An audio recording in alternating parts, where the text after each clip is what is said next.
In today's video, I'm going to teach you how to add table view in Trello. If you've ever wanted a clear spreadsheet style overview of your Trello cards, the table view is perfect. It pulls cards into a clean grid so you can scan work across lists, spot deadlines, and compare details at a glance. Before we start, make sure you're logged in, you have a board open, and you're on desktop or the web. Depending on your workspace plan, this feature may require a paid tier, so don't worry if you don't see it right away. Begin on the board where you manage your tasks.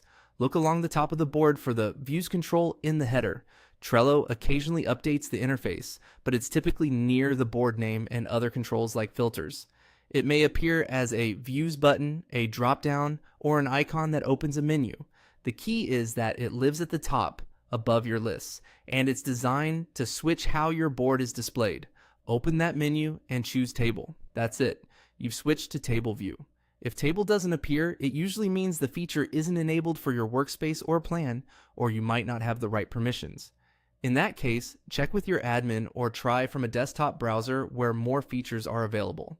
Once you select table, Trello will load a grid showing your cards in rows, with columns for details like list, members, labels, and due dates. Now that you're in table view, think of it like a dashboard. Each row is a card, so you can scan status and ownership at a glance.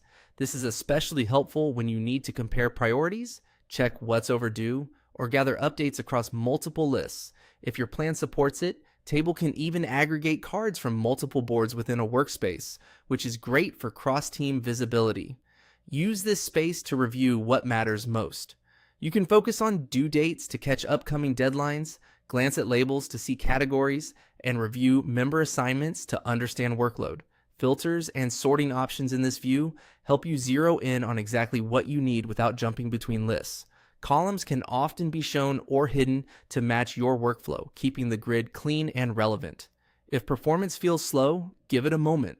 Large boards may take time to load, and if you're on mobile, note that the full table experience is best on desktop. When you're done, simply return to your standard board view from the same header area. That's how to add table view in Trello quickly and confidently.